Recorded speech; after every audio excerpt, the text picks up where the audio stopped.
Hello বন্ধুরা, আজকে 30শে August এবং গাঙ্গেয় দক্ষিণবঙ্গে আজকে হালকা থেকে মাঝারি বৃষ্টিপাতের কথা জানিয়েছে। বিশেষ করে 5-6 জেলায়, বিশেষ করে 2 চব্বিশ পরগনা, 2 মেদিনীপুর, এদিকে ঝাড়গ্রামের দিকে বজ্রবিদ্যুৎ সহ 30 থেকে 40 কিলোমিটার বেগে দমকা ছোড়া হবে। উত্তরবঙ্গের 2 জেলায় ভারী বৃষ্টিপাত হবে। আলিপুর আবহাওয়া দপ্তর থেকে জানাচ্ছে, বিশেষ করে জলপাইগুড়ি এবং আমাদের আলিপুরদুয়ারের দিকে ভারী বৃষ্টিপাত হতে পারে। এছাড়া বাকি জেলায় উত্তরবঙ্গের হালকা থেকে মাঝারি বৃষ্টির সঙ্গে দমকা ঝোড়ো থাকবে, বিক্ষিপ্ত থাকবে। বিশেষ করে 2 দিনাজপুর, এইদিকে আমাদের মালদার দিকে হতে পারে, এদিকে আমাদের দার্জিলিং, এদিকে জলপাইগুড়ি, আলিপুরদুয়ার এবং কোচবিহারের দিকে হওয়ার সম্ভাবনা রয়েছে। এবং একটি সিস্টেম আসতে চলেছে আমার গাঙ্গেয় দক্ষিণবঙ্গে, বিশেষ করে একটি 2 তারিখ হয়ে আমাদের মায়ানমার হয়ে একটি সিস্টেম আসবে আমাদের 2 তারিখের দিকে আমাদের বাংলাদেশ হয়ে, ঠিক বুধবার সন্ধ্যে 9টার দিকে সন্ধ্যে 9টার দিকে আমাদের গাঙ্গেয় দক্ষিণবঙ্গের উপর প্রবেশ করবে এই সিস্টেমটি। এর ফলে গাঙ্গেয় দক্ষিণবঙ্গে মঙ্গলবার থেকে বুধবার রাত অবধি বুধবার সকাল অবধি ভারী থেকে 2-1 পশলা অতি ভারী বৃষ্টিপাতের সম্ভাবনা রয়েছে। এছাড়াও আরেকটি ঘূর্ণিঝড় সৃষ্টি হতে পারে দক্ষিণ পূর্ব বঙ্গোপসাগর, সেটি হলো 8 তারিখের দিকে।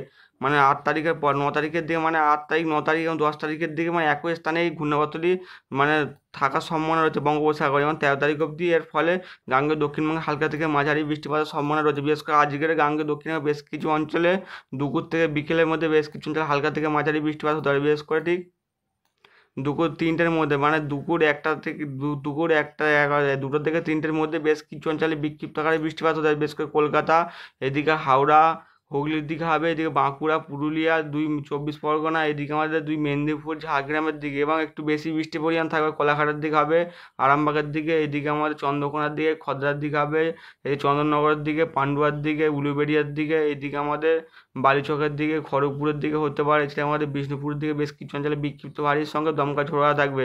এবং আমাদের উত্তরবঙ্গের দিকে বিক্ষিপ্ত ভারী বৃষ্টিপাত হতে পারে, বিশেষ করে আমাদের কালিম্পংয়ের দিকে হবে, গ্যাংটকের দিকে হতে পারে, এবং জলপাইগুড়ি, দার্জিলিংয়ের দিকে হালকা থেকে মাঝারি বৃষ্টিপাতের সম্ভাবনা রয়েছে। এছাড়া বাংলাদেশের চিটাগংয়ের দিকে 2-1 পশলা ভারী থেকে অতি ভারী বৃষ্টিপাত হতে পারে। যে ভুবনেশ্বর দিকে হালকা থেকে মাঝারি বৃষ্টিপাত হবে, পুরীর আশপাশে হবে, এইদিকে আমাদের কোনাকের দিকে হতে পারে, চন্দ্রবালির দিকে হতে পারে। ঠিক কালকের দিকে কাল 10টা থেকে 11টার মধ্যে গাঙ্গেয় দক্ষিণবঙ্গ আকাশ পরিষ্কার যাতে হবে, পরিষ্কার যাবে। তবে দুপুরবেলার দিকে 2 চব্বিশ পরগনা, 2 মেদিনীপুরের দিকে বজ্রগড় মেঘের ফলে হালকা থেকে মাঝারি বৃষ্টিপাত হতে পারে। এদিকে উড়িষ্যার দিকে 2-1 পশলা ভারী বৃষ্টিপাতের সম্ভাবনা রয়েছে কালকে দুপুর 2টোর দিকে।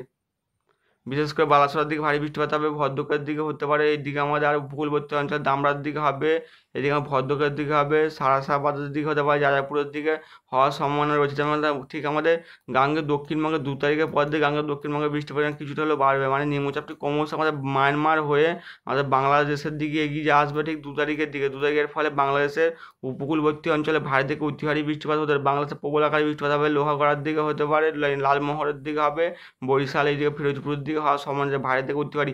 সমগ্র বাংলাদেশ জুড়ে ভারী থেকে অতি ভারী এবং 30 থেকে 40 কিলোমিটার, সর্বোচ্চ 50 কিলোমিটার গতিতে দমকা ঝোড়ো বইতে পারে। এবং গাঙ্গেয় দক্ষিণবঙ্গে বেলা 12টা থেকে বৃষ্টিপাত শুরু হয়ে যায় 2 চব্বিশ পরগনা, 2 মেদিনীপুর, ঝাড়গ্রাম, এদিকে কলকাতা, হাওড়া, হুগলি, পুরুলিয়া, বাঁকুড়া, মুর্শিদাবাদ, নদিয়া। এবং যত বেলা গড়ায় বিকাল 4টের পর দিয়ে গাঙ্গেয় দক্ষিণবঙ্গে আমাদের উত্তর 24 পরগনার দিকে প্রবল ভারী থেকে অতি ভারী বৃষ্টিপাত হবে।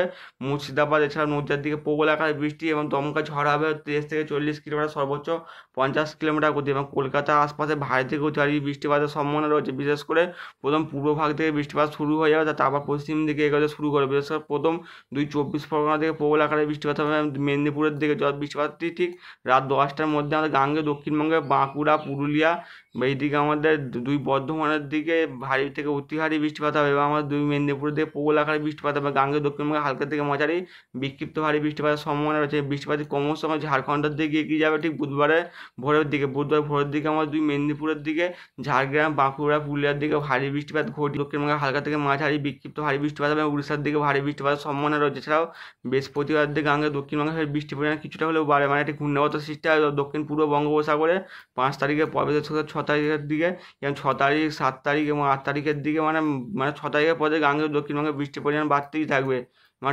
টানা বৃষ্টিপাত না হলেও দফায় দফায় বৃষ্টিপাত হবে ঠিক 12 থেকে 13 তারিখ অবধি। এবং আগামী 2 থেকে 3 দিন কলকাতায় তাপমাত্রা 29 ডিগ্রি থেকে 30 ডিগ্রির আশপাশে ঘোরাফেরা করতে পারে। বিশেষ করে ঠিক আজকে বেলা 11টার দিকে কলকাতা আশপাশে তাপমাত্রা থাকে কলকাতার দিকে 31 ডিগ্রি, কোলাঘাটের দিকে 30, আরামবাগের দিকে 31, আমাদের বর্ধমানের দিকে 31, শান্তিপুরের দিকে 31 ডিগ্রি, চন্দননগরের দিকে 31 ডিগ্রি তাপমাত্রা থাকতে পারে। এছাড়া আমাদের উত্তরবঙ্গের দিকে বেশ কিছু অঞ্চলের তাপমাত্রা, বিশেষ করে শিলিগুড়ির দিকে 30 ডিগ্রি, কোচবিহার দিকে 30 ডিগ্রি থাকার সম্ভাবনা রয়েছে। আমাদের বাংলাদেশের ঢাকার দিকে 31, আমাদের রাজশাহীর দিকে 31 ডিগ্রি তাপমাত্রা থাকবে। এছাড়াও আমাদের ঠিক কালকের দিকে, কালকে দুপুর 12টা থেকে 2টোর মধ্যে কলকাতার আশপাশে তাপমাত্রা থাকার সম্ভাবনা রয়েছে। কলকাতার দিকে 31, ধানবাদের দিকে 32, এই রাউরকেলার দিকে 31 থাকবে। এইদিকে আমাদের মানে দক্ষিণবঙ্গের উপরের দিকে বর্ধমানের দিকে 32, দুর্গাপুরের দিকে 32, শিবুরের দিকে 31, কাটোয়ার দিকে 32 ডিগ্রি, এদিকে শান্তিপুরের দিকে 32 ডিগ্রি তাপমাত্রা থাকতে পারে। এবং আমাদের বাংলাদেশের রাজশাহীর দিকে 31, ঢাকার দিকে 32, মানে কালকে দুপুর 1টার দিকে এই তাপমাত্রা থাকার সম্ভাবনা রয়েছে। এছাড়া আমাদের ঠিক উত্তরবঙ্গের শিলিগুড়ির দিকে 31, এই দার্জিলিংয়ের দিকে 22 ডিগ্রি, কোচবিহার দিকে 31 ডিগ্রি তাপমাত্রা থাকবে। এইদিকে আমার ধূপগুড়ির দিকে 30, আমার জলপাইগুড়ির দিকে 29, মানে দক্ষিণবঙ্গে আর উত্তরবঙ্গের তাপমাত্রা প্রায় একই থাকে, কিন্তু শুধু দার্জিলিংয়ের দিকে তাপমাত্রা একটু কম থাকে, 22 থেকে 23 ডিগ্রি ঘর থাকার সম্ভাবনা রয়েছে। বন্ধুরা, এই চ্যানেলটিকে লাইক, শেয়ার, কমেন্ট এবং সাবস্ক্রাইব করবেন।